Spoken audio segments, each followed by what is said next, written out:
Item ಯಾವುದೇ ಇರಲಿ try ಮಾಡಿ ಆಚಿ ಚಿಕನ್ ಮಸಾಲಾ. ರಾಜ್ಯದ 9 ರಾಷ್ಟ್ರೀಯ ಹೆದ್ದಾರಿಗಳಲ್ಲಿ ಟೋಲ್ ದರ ಹೆಚ್ಚಳ. ಬೆಂಗಳೂರು ಮೈಸೂರು ಎಕ್ಸ್‌ಪ್ರೆಸ್ ವೇ ಸಂಚಾರವೂ ಕೂಡ ದುಬಾರಿಯಾಗುತ್ತೆ. ವಾಹನ ಪ್ರಯಾಣಿಕರಿಗೆ ಏಪ್ರಿಲ್ 1ರಿಂದ ಟೋಲ್ ದರ ಏರಿಕೆ ಬಿಸಿ. ಪ್ರತಿ ವರ್ಷದಂತೆ ಈ ಬಾರಿಯೂ ಕೂಡ 3 ರಿಂದ 5ರಷ್ಟು ಏರಿಕೆ ಆಗುತ್ತೆ. ಏಪ್ರಿಲ್ 1ರಿಂದ ಈ ಫಾಸ್ಟಾಗ್ ಪಾಸ್ ದರ ಏನಿದೆ ಅದರ ದರ ಹೆಚ್ಚಳಕ್ಕೆ ಆಗ್ತಾ ಇರೋದು. ಯಾವೆಲ್ಲ ಟೋಲ್ ಪ್ಲಾಜಾಗಳಲ್ಲಿ ದರ ಹೆಚ್ಚಳ ಆಗುತ್ತೆ ಅನ್ನೋದನ್ನು ನೋಡೋದಾದರೆ ಕಣವಿಣಕಿ ಮತ್ತು ಶೇಷಗಿರಿಹಳ್ಳಿ ಬೆಂಗಳೂರು ಮೈಸೂರು ಮಾರ್ಗ ಇದು.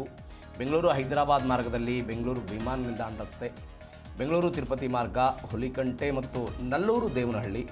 ಬೆಂಗಳೂರಿನಿಂದ ಕೇರಳಕ್ಕೆ ಹೋಗುವ ಪ್ರಯಾಣದ ವೆಚ್ಚ ಈಗಾಗಲೇ 2,000ರಿಂದ 3,000 ರೂಪಾಯಿ ಇದೆ. ಇದೀಗ ಮತ್ತಷ್ಟು ಹೆಚ್ಚಳ ಆಗುತ್ತೆ. ಅಂದರೆ ಏಪ್ರಿಲ್ 1ರಿಂದ ಈ ಟೋಲ್ ದರವನ್ನು, ಟೋಲ್ ಪಾಸ್, ವಾರ್ಷಿಕ ಪಾಸ್ ದರ ಏನಿದೆ ಅದರ ಹೆಚ್ಚಳ ಆಗ್ತಾ ಇರೋದು 3 ರಿಂದ 5ರಷ್ಟು ಅಂತ ಹೇಳ್ತಿದ್ದಾರೆ. ಅಂದರೆ ವಾರ್ಷಿಕ ಪಾಸ್ 200 ಬಾರಿ, ನಿಮಗೂ ವರ್ಷಕ್ಕೆ 200 ಬಾರಿ ಹೋಗೋದಕ್ಕೆ ಒಂದು ಅವಕಾಶ ಇದೆ. ಈ ಬಗ್ಗೆ ಹೆಚ್ಚಿನ ಡೀಟೇಲ್ಸ್ ಕೊಡ್ತಾರೆ ನಮ್ಮ ಪ್ರತಿನಿಧಿ ಭವ್ಯ ಸುನೀಲ್ ಫೋನ್ ಸಂಪರ್ಕದಲ್ಲಿದ್ದಾರೆ. ಭವ್ಯ, ಟೋಲ್ ದರ ಹೆಚ್ಚಳ ಯಾವ ಪರಿಪ್ರಮಾಣದಲ್ಲಿ ಹೆಚ್ಚಳ ಆಗ್ತಾ ಇದೆ, ಎಷ್ಟು ದರ ಏರಿಕೆ ಆಗುತ್ತೆ ಇದರಿಂದ? ಖಂಡಿತ ಈಗಾಗಲೇ ಒಂದಲ್ಲ ಒಂದು ದರ ಏರಿಕೆಯಿಂದ ಜನಸಾಮಾನ್ಯರು ಬಹಳಷ್ಟು ಕಷ್ಟಕರ ಪರಿಸ್ಥಿತಿ ಹೋಗುವ ಸಾಧ್ಯತೆ ಇದೆ. ಯಾಕಂದ್ರೆ ಈಗಾಗಲೇ ಯುದ್ಧದ ಎಫೆಕ್ಟ್ ಕೂಡ ದಿನೇ ದಿನೇ ಹೆಚ್ಚಾಗಿ ತಟ್ತಾ ಇರುವಂತದ್ದು. ಸದ್ಯ ಅಂದ್ರೆ ಟೋಲ್ ದರ ಕೂಡ ಹೆಚ್ಚಳ ಮಾಡೋದಕ್ಕೆ ಪ್ಲಾನ್ ಮಾಡಿದ್ದಾರೆ. ಏಪ್ರಿಲ್ 1ರಿಂದ ಟೋಲ್ ದರ ಹೆಚ್ಚಳ ಆಗುತ್ತೆ. ಕರ್ನಾಟಕದಲ್ಲಿ ಅಂದ್ರೆ 3 ರಿಂದ 5ರಷ್ಟು ಹೆಚ್ಚಾಗುತ್ತೆ. ಬೆಂಗಳೂರು ಮೈಸೂರು ಎಕ್ಸ್‌ಪ್ರೆಸ್ ಸೇರಿದಂತೆ ಹಲವು ಟೋಲ್ ಪ್ಲಾಜಾಗಳಲ್ಲಿ ಈ ಒಂದು ಅನ್ವಯ ಕೂಡ ಆಗುತ್ತೆ. ಸೊ ಹೊಸ ದರಗಳು ಸದ್ಯದಲ್ಲೇ ಈಗ ಪ್ರಕಟವಾಗುತ್ತೆ.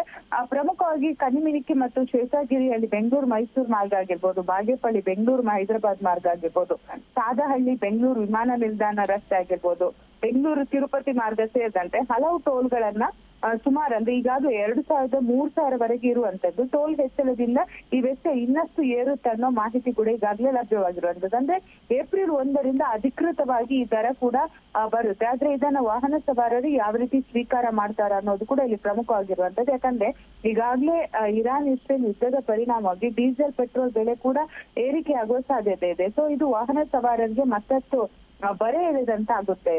ಪ್ರವೀಣ್, ಭವ್ಯಲ್ಲಿ ಕೇವಲ ವಾರ್ಷಿಕ ಪಾಸ್ಗಳ ದರ ಏರಿಕೆ ಆಗುತ್ತೋ, ಪ್ರತಿನಿತ್ಯದ ಓಡಾಟದ ದರವೂ ಕೂಡ ಏರಿಕೆ ಆಗುತ್ತೆ ಇದರಲ್ಲಿ? ಪಾಸ್ ಹಾಗೇನೆ ಅಂದ್ರೆ ಪ್ರತಿನಿತ್ಯದ ದರವನ್ನ ಕೂಡ ಏರಿಕೆ ಮಾಡೋದಕ್ಕೆ ಪ್ಲಾನ್ ಮಾಡಿರುವಂತದ್ದು. ಪ್ರಮುಖವಾಗಿ ಎಕ್ಸಾಂಪಲ್ ಅಂದ್ರೆ ಟೋಲ್ ದರನ ಹೋಲ್ಸೇಲ್ ಪ್ರೈಸ್ ಇಂಡೆಕ್ಸ್ ಆಧಾರಿತವಾಗಿ ನಿಗದಿ ಮಾಡಲಾಗುತ್ತೆ. ಉದಾಹರಣೆಗೆ 2.5 ಅಥವಾ ಅದಕ್ಕಿಂತ ಹೆಚ್ಚು ಏರಿಕೆ ಇದ್ದರೆ ಅದನ್ನ 5ಗೆ ರೌಂಡ್ ಅಪ್ ಮಾಡಲಾಗುತ್ತೆ.